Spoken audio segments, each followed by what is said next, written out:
Well, good morning. Good morning. It's great to be back in Buckeye State. Wow. Can you say that backwards? Wow.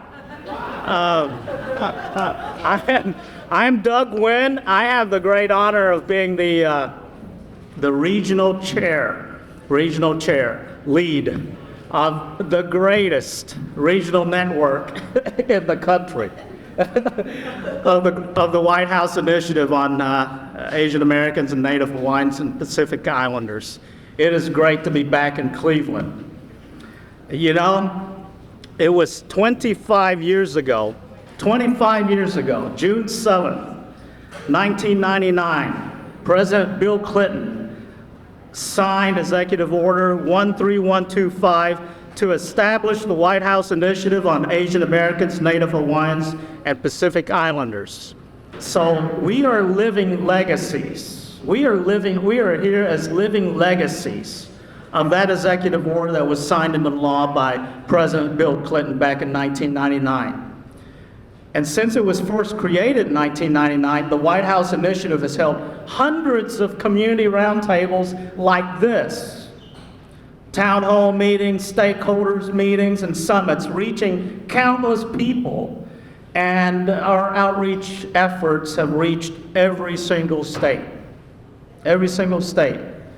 with the bold vision of breaking down barriers and access to federal programs and services for the AA and NHPI communities.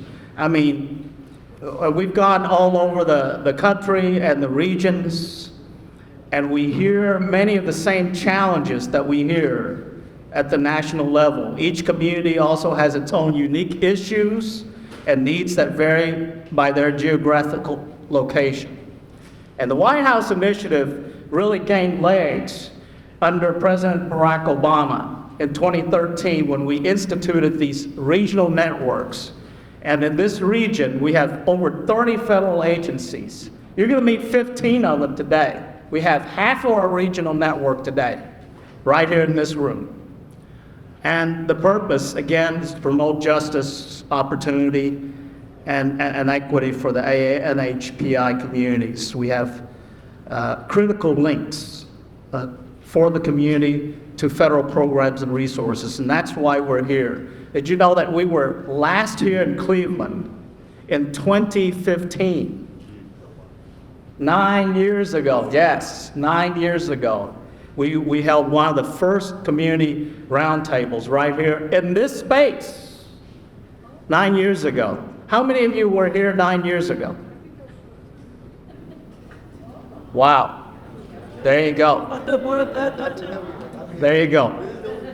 So I want to thank the great planning committee that I have in this region. Terry Billups, raise your hand. I'll introduce her. From the Small Business Administration, Phil Dematati, from the FTC, Federal Trade Commission, that you'll hear later on this afternoon. And we couldn't do this without the great Chai-Min Chen from Asian American Community Liaison to Mayor Bibbs.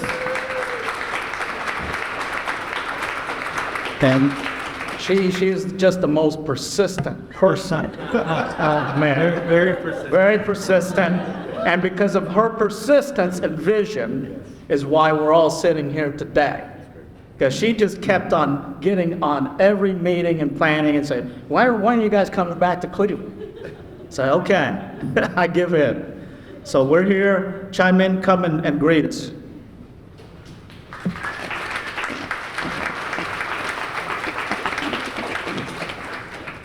Good morning, everybody.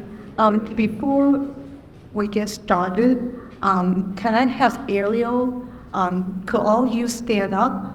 Because we're going to start the event with our national anthem.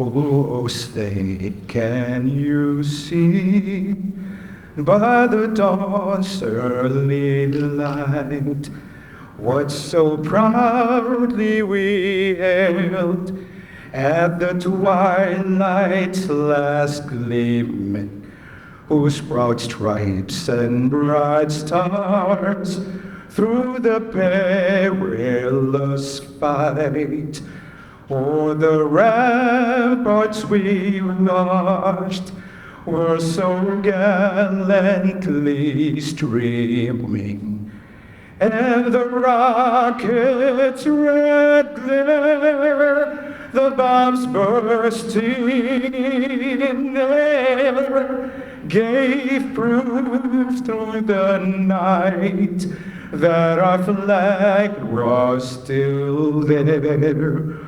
Oh, say does that star-spangled banner yet wave o'er the land of the free and the home of the brave.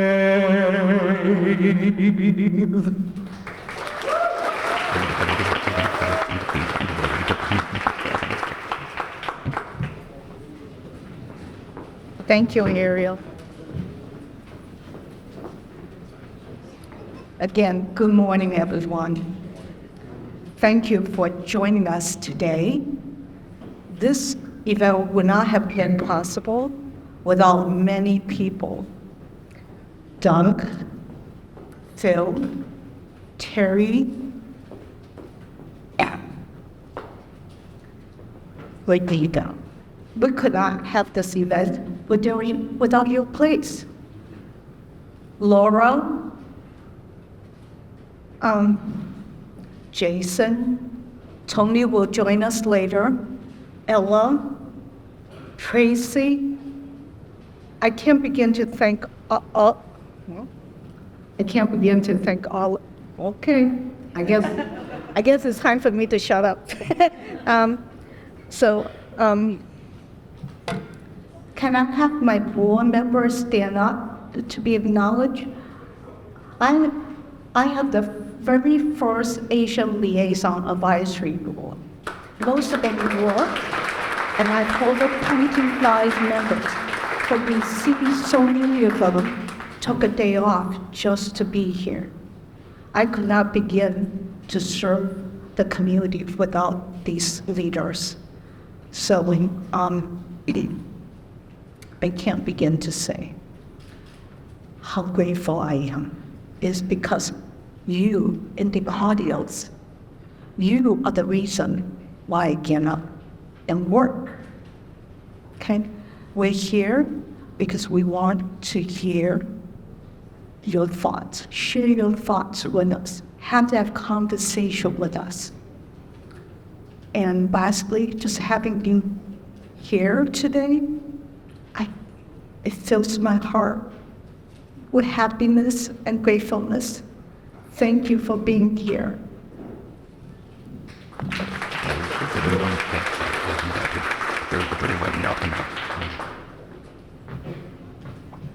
Thank you so much, Chime In. And again, I just want to thank Chime In and Phil and Terry for all the work on the run up to this. And Kent, also, I'd be remiss if I didn't, just acknowledge my staff, our Social Security staff, Katie Lee from here in Cleveland, Brandon Smith, our public affairs specialist, and my deputy communications director, Sylvia Feliciano. We're here. I mean, many of the agency executives and representatives that you meet today, they are based right here in Cleveland.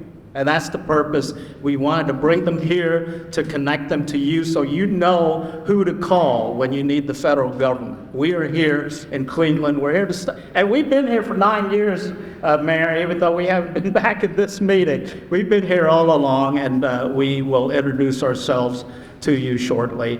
But let me introduce our mayor, Cleveland Mayor Justin Bibb, the 58th mayor. He is committed to putting people and neighborhoods first, delivering high-quality city services, and leading bold change. He and his team have made major progress on a wide range of initiatives, including unprecedented support for public safety through the Raising Investment in Safety for Everyone, the RISE initiative that many of you know, robust plan for revitalization of Cleveland's southeast side. He serves as chair of the National Bipartisan Coalition Climate Mayors, the vice president of the Democratic Mayors Association. He's a proud member of the U.S. Conference of Mayors Advisory Board and the Ohio Mayors Alliance and the Mayors Against Illegal Guns Coalition. His vision is for Cleveland to be a national model for city management, public safety, and neighborhood revitalization. Please welcome your mayor, Justin Bibb. Thank you so much, Doug. I think Chai Chin deserves another round of applause for all the great work she's done to help with event one. She is a force at City Hall, and we're so lucky to have you as part of our administration. I also want to just acknowledge the Biden-Harris administration for all they're doing to uplift the Asian American, Native Hawaiians, and Pacific Islanders community, not just in Ohio and Cleveland, but across the nation. Let's give our president and our vice president a round of applause for y'all too. So I've been mayor for a long 2.5 years now. Feels like 8, by the way. And I've learned 2 very important lessons in my short time in office. Number 1, you can't have a great city without a great partnership in Washington, D.C. And we've seen historic federal investment in our city, from the work that we're doing to leverage the American Rescue Plan, from the work that we're doing to address climate change through the Inflation Reduction Act, to the work we're trying to do to address violent crime through the partnership we have with the Biden-Harris administration. All those things are possible because of great leaders like you. So give yourself a round of applause for all you do to help America's cities how they feel today. And as Doug mentioned to me before we began today's event, 25 years ago, President Clinton signed an executive order to make this network possible. And 25 years later, you all have made a tremendous amount of progress. But as we think about the challenge that we see in Cleveland, in the Great Lakes, and across the country, now more than ever, we need to deepen our commitment, continue to collaborate, and continue to uplift those who don't have a voice and a seat at the table. And so hopefully this event gives us new passion, new excitement, and a new sense of inspiration to continue the hard work ahead. And as the mayor of the great city of Cleveland, I have the honor to really recognize 3 important individuals who made this event possible. My new friend from the great city of Chicago, Edgar Delgado. Let's give him a round of applause.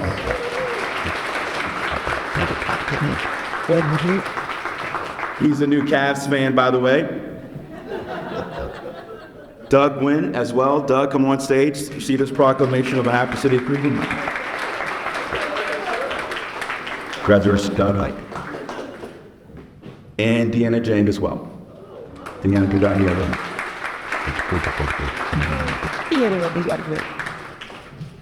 So thank you all for allowing me to say hello. I have one important ask for each and every one of you that are visiting from out of town. Spend a whole lot of money while you're in Cleveland. Congratulations, take care, Doug.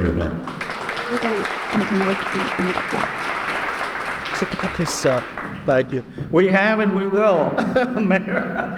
It's the only problem is that Indians weren't in town last night. That was my only disappointment. The Indians are out of town. Our guardians now. Guardians. I'm getting in front of them. I'm going to get in front of them. I didn't tell. So, thank you.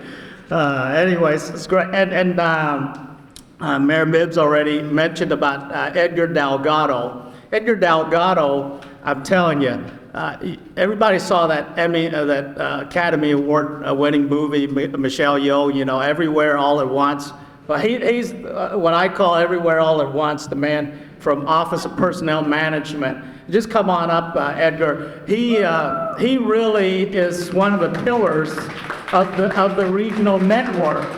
So Office of Personnel Management, for those who are not aware, they are sort of like the chief of human resources and human capital for all of the federal government. And in each region, they have leads. And Edgar was the lead for Chicago region, and now he's over here in the East Coast, but he just follows me everywhere I go, everywhere. I mean, he was with me in Washington, D.C., he's here in Cleveland. You gonna show up in St. Paul, Minneapolis? I might. Okay, there you go. So, say a few words to the few folks. So, good morning, everyone, and thank you for having me here. I don't have any gifts, Mayor, so I missed that note. So I'm here representing OPM, Office of Personnel Management. So I'm glad to be here at the Community Roundtable for the White House Initiative for Asian American, Native Hawaiian, Pacific Islander. However, at OPM, I work on the federal executive boards around the East Coast. And for those of you who are not familiar with the federal executive boards, they were started in 1961 under President Kennedy. And the whole premise was to create a more interconnected government. So my job and my team's job is to talk to all the senior leaders from all the federal agencies outside of Washington, D.C., and create that connectivity so that we know what everyone's kind of working on so that people can connect. Here in Cleveland, in Northeast Ohio, the Cleveland Federal Executive Board has approximately 20,000 employees that include civilians and military and about 40 member agencies. Just in case you weren't aware, it's a pretty big community here in Cleveland, and we are always working with Doug and his team, supporting initiatives from the White House. So I'm glad to be here. Thank you for having me, and I will pass it back to Doug.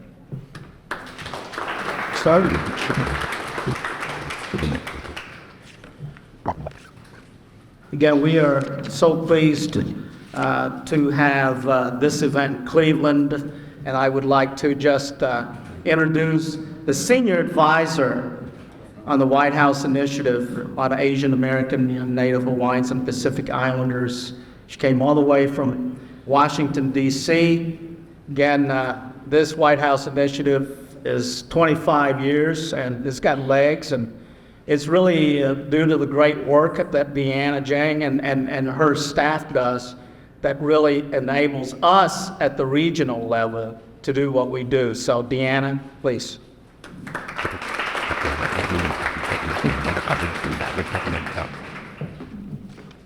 Good morning, everyone, and happy Asian American, Native Hawaiian, and Pacific Islander Heritage Month. It's been a full month of activities. I like to say every day is AANHPI Heritage Day, but we've had a lot of activities this month, and happy to end it here in Cleveland. My name is Deanna Jang, and I serve as the Policy Director of the White House Initiative on Asian Americans, Native Hawaiians, and Pacific Islanders. As we like to say, WIONP. Practice that a few times.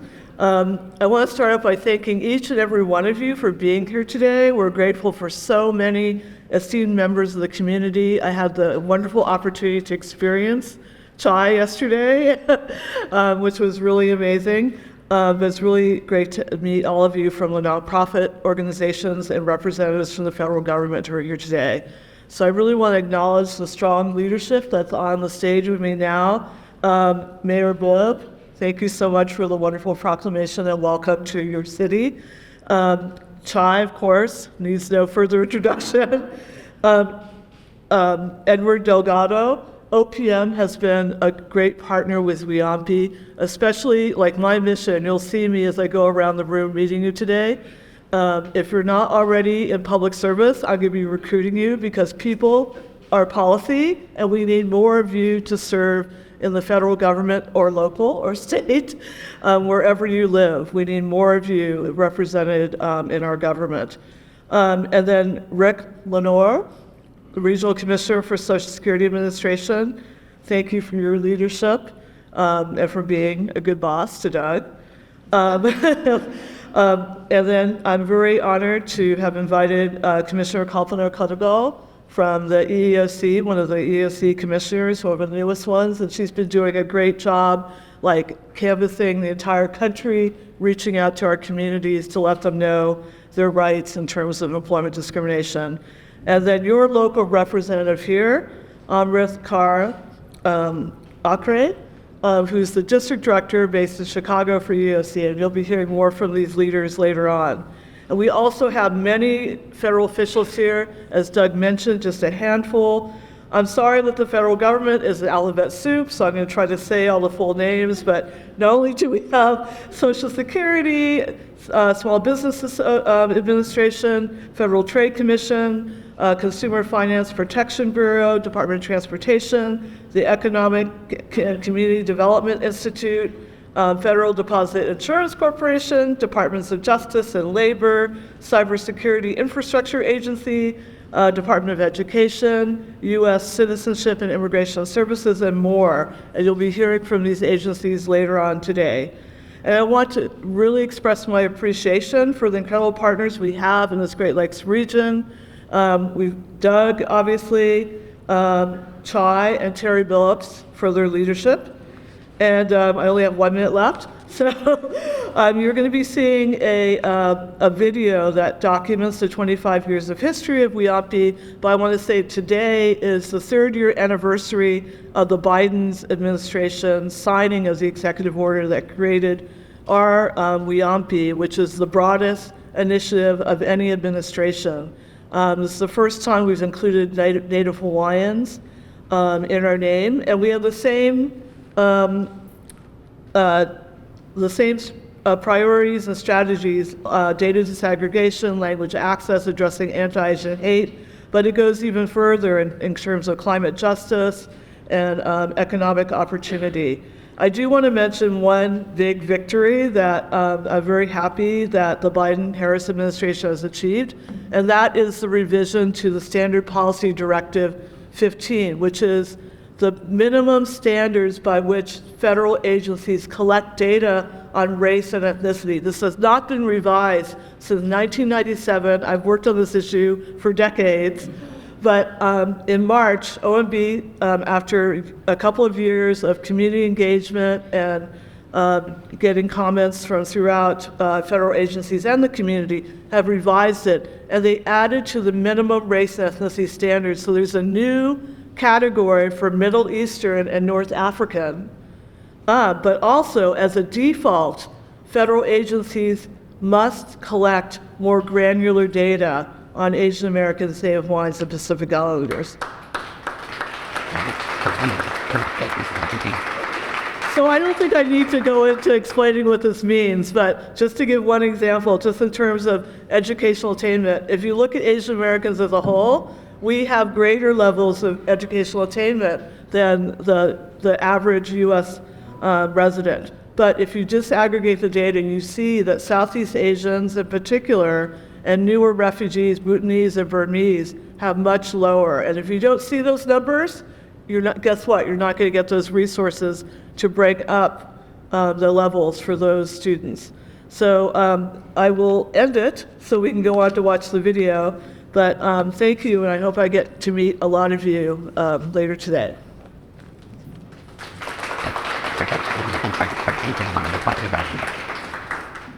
Thank you very much, Deanna.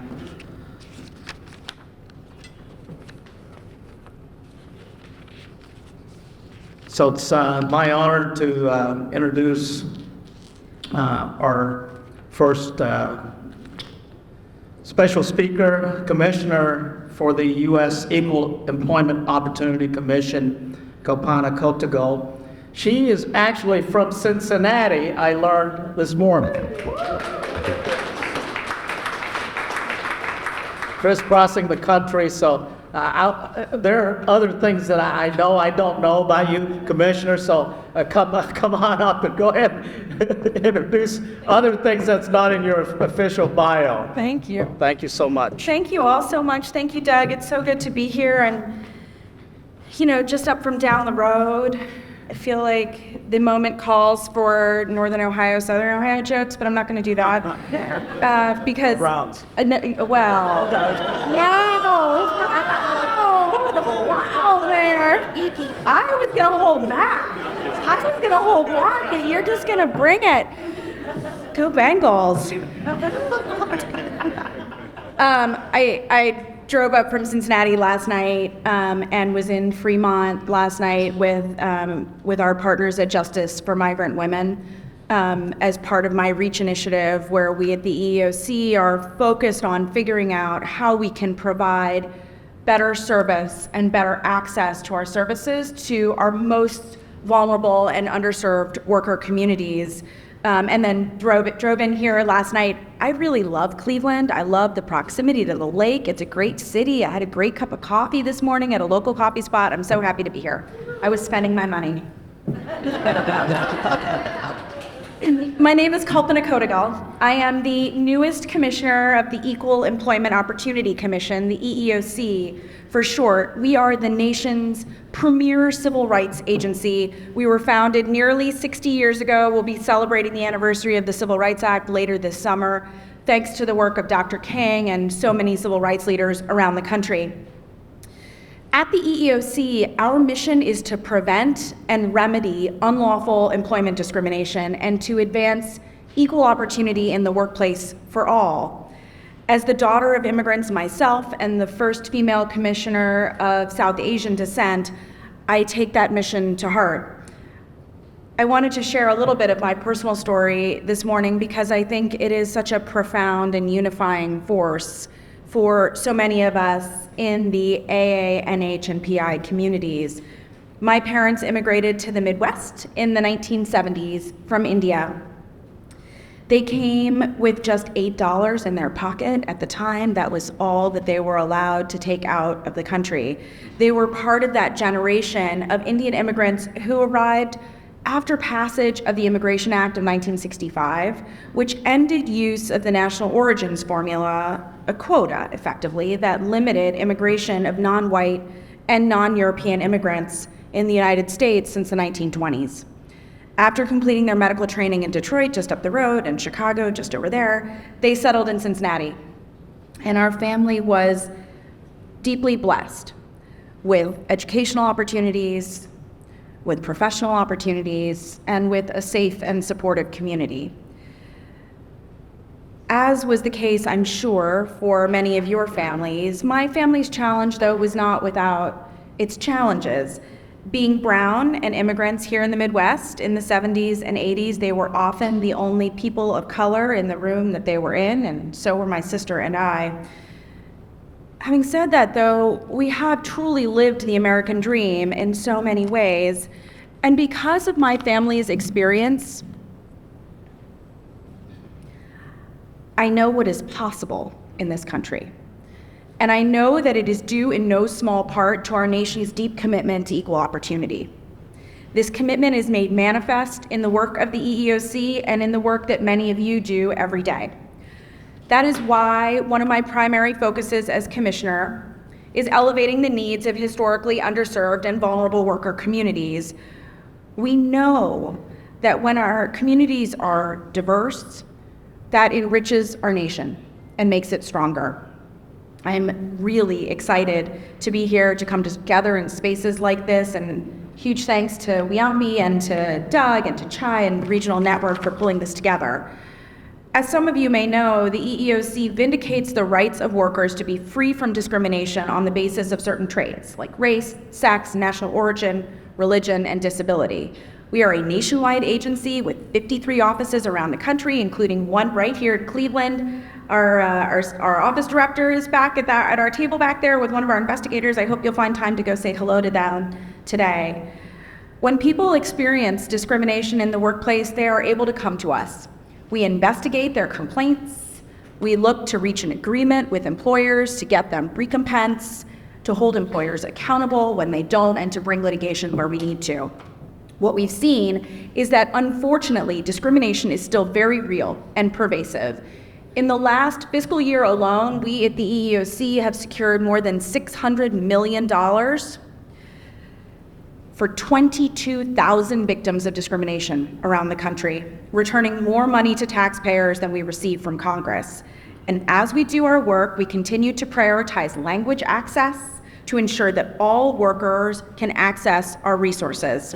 This past year, we published an updated language access plan which provides information on the availability of interpretation services in all of our field offices for the public. Access to more than 200 languages for our callers to our 1-800 number, and translation of key agency documents into several languages. Having said all of that, we know at the EEOC that we still have critically important ongoing work to do to make the promise of equal opportunity genuinely meaning for all American workers.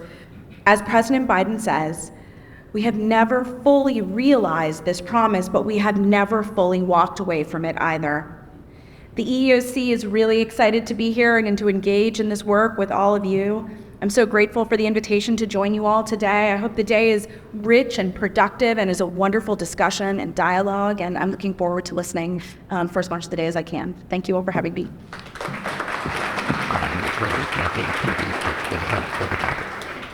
Thank you, Commissioner Coxell. And in Chicago, we're both Bengals and Browns fans, by the way. We have to play neutral. We have to play neutral, right, Rick? So, well, I get to introduce my boss. It's an honor to introduce Rick Lenore. He's the Regional Commissioner for the Social Security Administration, who oversees the operations in our 6 states, Illinois, Indiana, Michigan, Minnesota, Ohio, and Wisconsin. He oversees over 8,000 federal state employees in Social Security, oversees 219 field offices, 1 program service center in Chicago that oversees 8 million benefit accounts, Social Security benefit accounts in the U.S. We have a large teleservice center in Chicago, as well as Cincinnati and Detroit. So you just can't be more pleased that Rick was able to join us today. So Rick Lenore.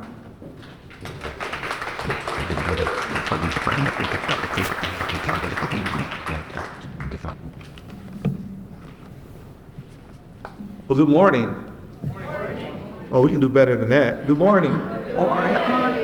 So, I'm going to probably get off script a little bit because I'm sitting here listening, and the thing that comes to mind is, the thing about federal government, and Eric can appreciate this, we have acronyms for everything. And the thing that comes to mind is CAN, C-A-N, right? Community, Access, and Network. And that's what, as I'm sitting here, I'm listening, I'm meeting folks, and folks that have nothing to do with Social Security, whether you have businesses or you with a nonprofit, and we're talking and we're understanding the importance of the network and the importance of the community. And here, one of the federal agencies, our partner agencies, we want to make sure that we are making access paramount to this discussion, that you understand and see the value and the avenues to seek access to federal agencies. So it's an honor to be with you here today to support the White House initiative on the Asian American, Native Hawaiian, and Pacific Islanders. And I want to thank the City of Cleveland, the Mayor, Justin Bibbs, for their hospitality in hosting this community event as we focus on issues important to the AA and NHPI communities. I want to acknowledge Deanna Jane, Policy Director for White House Initiative on Asian Americans, Native Hawaiians, and Pacific Islanders, and EEOC Commissioner Kapana Katalo, and all of the federal agencies and partners that are here today. So, Social Security, we've been around for a while, right? If you think about our footprint, we're in every state.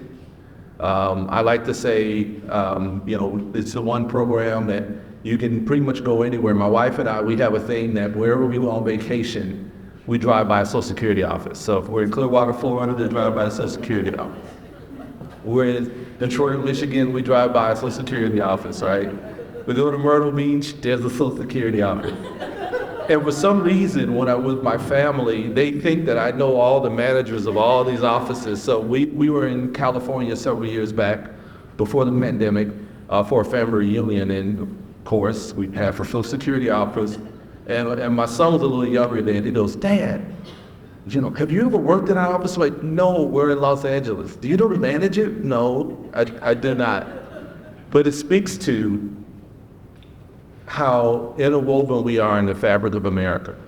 And part of our mission is to make sure that we are here for the community, to provide that economic security, that economic safety net. So, we are celebrating 2020, the 2024 National Heritage Month theme of advancing leaders through innovation. And this month honors the AA, NHPI, visionaries and trailblazers who've contributed to the rich heritage that shaped America's history. We like to think we're part of that history as well.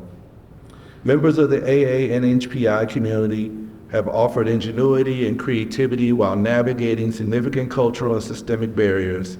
And together we join all of you to celebrate the achievements and contributions of the AA and NHPI communities. Talked a little bit about Social Security. Social Security has been around 90 years. And as I shared, we've served a vital role in the lives of the American public. And our mission is to deliver Social Security services that meet the changing needs of the American public. And so we're committed here today, along with our federal partners, to make sure you understand that we stand with you and the access is available to show you ways to connect with us so that you have a better understanding of the services we provide. It was real interesting. I know I'm probably running short on time. I got asked a benefit question earlier, which was hilarious to me. I think I got it right. But the young lady that asked me the question, I was standing next to the Social Security table, and she says, I got to ask you a question about benefits. And I'm like, okay, I'm excited, because I haven't answered a benefit question that's maybe been 15, 20 years, but I think I got it right. But that's what we do. So if you visit our website, and we have a specific website for Asian American and the NHPI communities. It has valuable resources for people of all ages, and you can access it to find publications translated in 17 different languages, many tailored for the AA and NHPI communities. Through our teleinterpreter services, we're also able to serve the public in language in their language of preference. And I actually witnessed that yesterday. I visited a field office, and we had a family that was in from Somalia. And we were able to use the interpreter service to be able to communicate. So lastly, I'll just talk a little bit about the trustees report. And you probably saw earlier this month the combined asset reserves of the Social Security trust funds are projected to pay all scheduled benefits until 2035. And that's actually 1 year later than what was projected the previous year. And so with this report, it's a measure of actually good news for the millions of Americans who depend on Social Security, including the roughly 50% of seniors for whom Social Security is the difference between poverty and living in dignity. As an agency, Social Security, we're committed to strengthening the relationships with the local communities through events like this, and we encourage open dialogues on ways to improve the services we provide. And this is just one example, this roundtable, of our commitment to keeping you informed about the Social Security programs. You have staff here, there'll be staff at the table, and I know Brandon's here, he will answer any questions you have about Social Security. I'll put them on the spot. I really thank you for attending today's event. I really appreciate the invitation to be here and come before you, and we look forward to answering any questions that you have about the programs we administer. Thank you, and thanks, Doug. Thanks, Ray. All right. Our last keynote speaker of the morning, Amriz Kaur-Akre. I have to say, she's the newest district director for the EEOC Chicago district, sworn in January 29th of this year, earlier this year. She, upon her sworn-in ceremony, the EEOC chair, Charlotte Burrows, said, Ms. Akre has a proven track record of creative problem-solving, broad management experience, and a deep commitment to civil rights. Certainly before she joined the commission, she led a national civil rights practice focused on high-impact systemic litigation matters in areas such as workplace discrimination, hate crimes, school discrimination, racial profiling, and other issues. I have to say as well, her father, Roger Amago, and I are like best friends. He's one of my dearest friends. So there's no objectivity in my role there. So love this lady. Amaranth, please come and greet us.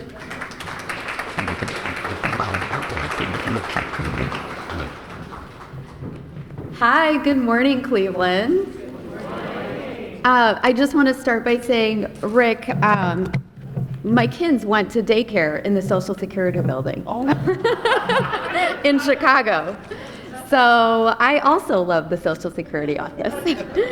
As Doug so kindly introduced me, I'm Amrit Kaur Akri. I am the district director for the Chicago district of the U.S. Equal Employment Opportunity Commission. My district encompasses Illinois, Wisconsin, Minnesota, Iowa, North and South Dakota, which also comprises the Great Lakes region. So I'm grateful to be here with all of you, and I really appreciate the welcome that you've given me here in the great state of Ohio as we celebrate Asian American, Native Hawaiian, and Pacific Islander Month. And I would like to take a moment to thank the incredible WIAPI committee who's put together this event. Doug, Deanna, everybody here in Cleveland, you've done an outstanding job, and thank you for inviting me to join you here today. I'm also grateful to be here because as a former prosecutor, and then as Doug mentioned, a civil rights litigator with a national practice, I do know firsthand what it's like to fight for our community's rights. I've spent the last 20 years combating hate, bias, and bigotry in all of its forms, whether that was in courtrooms, or testifying before Congress, or on the front lines of community activism. And what has struck me consistently throughout my work is really the resistance of the Asian American, Native Hawaiian, and Pacific Islander communities. We are not a monolithic group, despite what some people say. We have individual richness, values, languages, and culture. But what we do have in common is our strength and our ability to persevere despite persistent disparities that we face.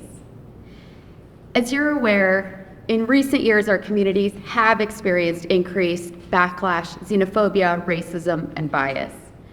From the 1982 murder of Vincent Chen, to the backlash against the Sikh and Muslim communities after 9/11, to the Atlanta spa shootings in 2021, we have endured countless heinous tragedies and attacks.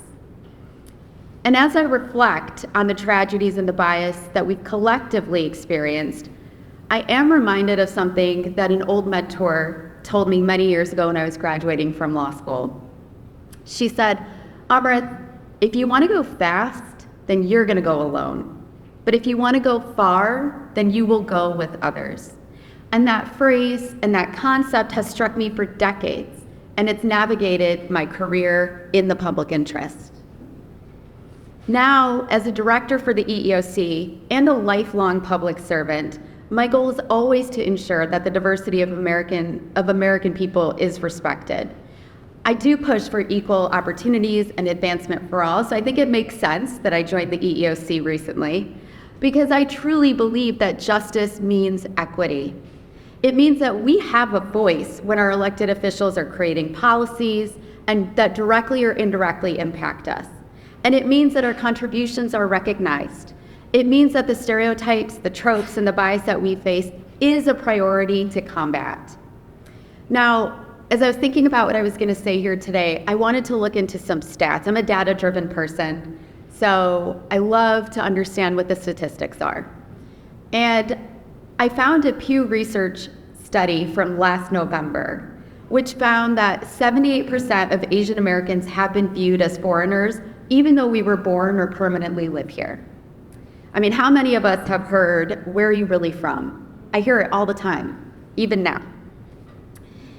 70% of us have had our names mispronounced consistently in our workplaces and in other spaces. And 35% of us have been told to go back to your country. And this is the number that really struck me. Over 68% of us never talk about it with our families or our friends. There's a shame that's associated with being othered and discriminated against. But this is what brings me back to what my mentor said all those years ago. If we want to go far, we must go together. This means that we must talk about our lived experiences, like we will today with the panel discussions. We must acknowledge the bad to reach the good. The discrimination that we face is intersectional, and it permeates from generation to generation, no matter how long we've been here in this country and as a part of the American fabric. But I am proud to say that I know it will not consume us. We will overcome. We will not be overcome by it.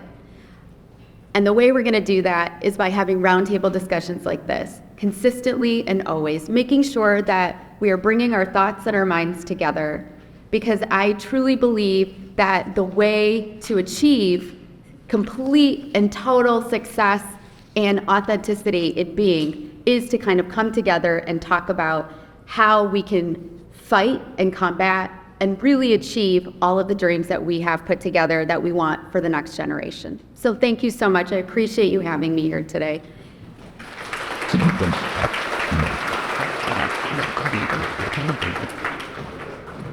Wow.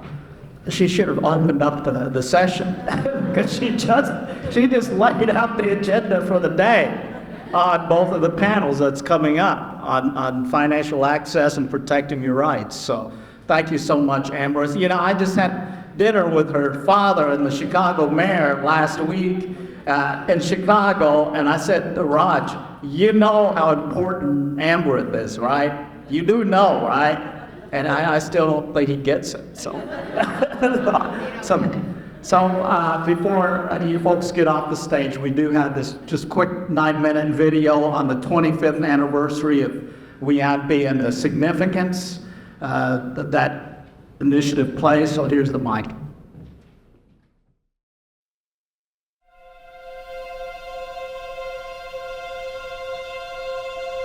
On June 7, 1999, just after 6 p.m., history unfolded in the Oval Office. With the stroke of a pen, President Bill Clinton signed an executive order establishing a White House initiative and Presidential Advisory Commission dedicated to improving the lives of Asian Americans and Pacific Islanders. Over the course of 25 years and 5 presidential administrations, the size and scope of these entities have evolved. But the full story of why and how they came to be has rarely been told.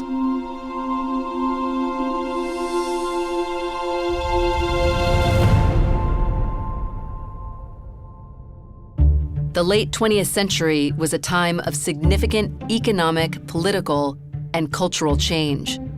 And in the nation's capital, a movement was underway to transform our understanding of the health of America's diverse communities.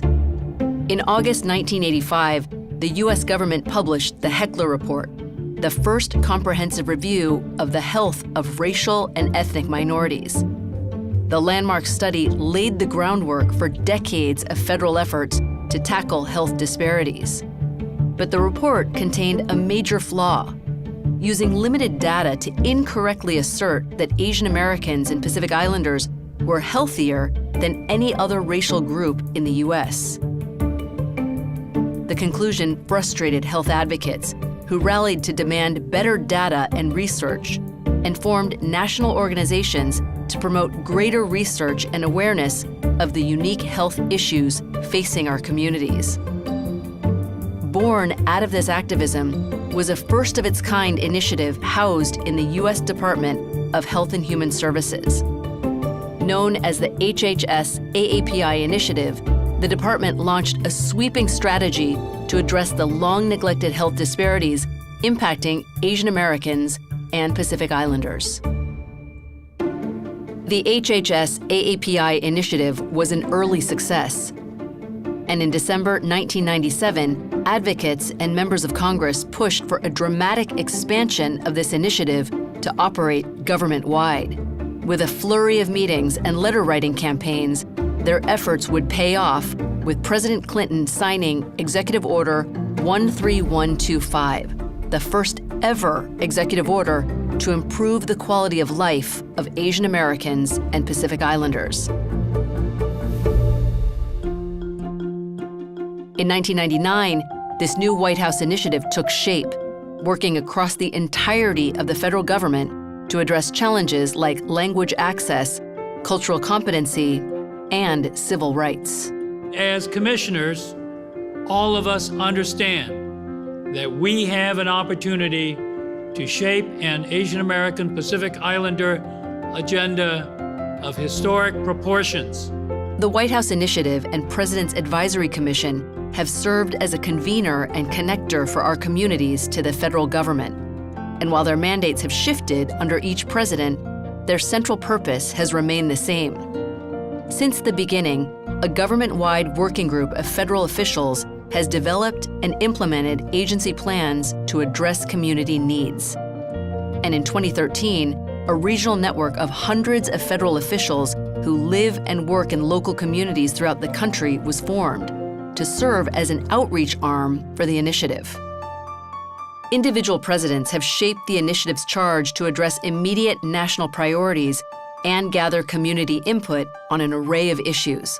Under the Clinton administration, initiative staff and commissioners crisscrossed the country hosting town halls with community members to inform a comprehensive report to the president, which would become the blueprint for the next 25 years. Subsequent initiatives built on the foundation of the Clinton years, increasing access to healthcare and education, bringing immigration to the forefront, and fostering entrepreneurship and civic engagement. In 2004, President George W. Bush moved the initiative to the U.S. Department of Commerce, shifting its focus to improving economic opportunity and federal support for AAPI businesses. As Asian Pacific Americans realize the opportunities of our nation, they're also answering the call to give back to our communities. In 2009, President Barack Obama reauthorized the initiative and moved it to the U.S. Department of Education. The initiative's scope was restored to a broader mandate to include cross-cutting priorities such as data collection, federal workforce development, and public-private partnerships. I want to make sure that we are hearing from you so that government does its part on your behalf, just as you're doing your part on America's behalf. That's why we're always welcoming your input, from meetings with Sikh Americans to Native Hawaiians. The goal is to make sure that our government is successfully working to address disparities in healthcare and education and economic opportunity that exists within various AAPI communities.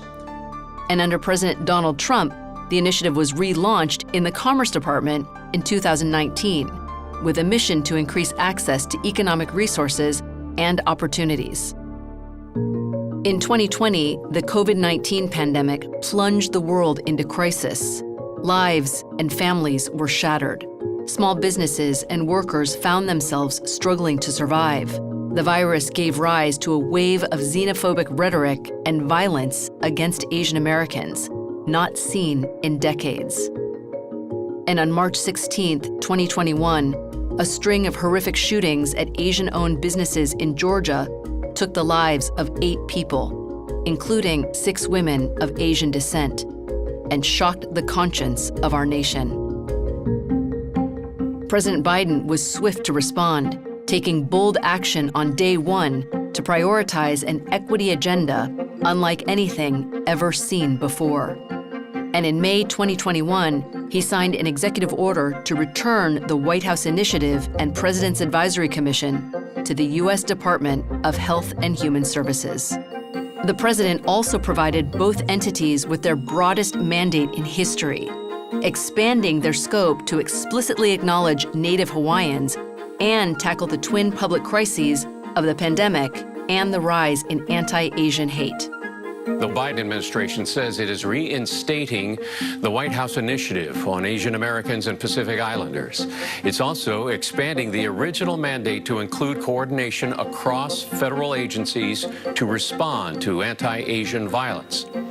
Vicious hate crimes against Asian Americans who've been attacked, harassed, blamed, and scapegoated.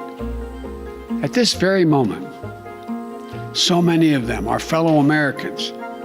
They're on the front lines of this pandemic trying to save lives. And still, they're forced to live in fear for their lives just walking down streets in America. In recent years, our communities have experienced historic visibility. President Biden's cabinet is the most diverse in history, with a record 4 Asian American women, including our nation's first Asian American Vice President, Kamala Harris. Under the Biden-Harris administration, the White House initiative is actively advancing equity, justice, and opportunity for AA and NHPI communities. Hosting events nationwide in partnership with local communities, we are honoring our roots as an institution created with, by, and for the people we serve. And through landmark legislation and celebrations, we're fostering belonging, promoting narrative change, and ensuring our stories are told.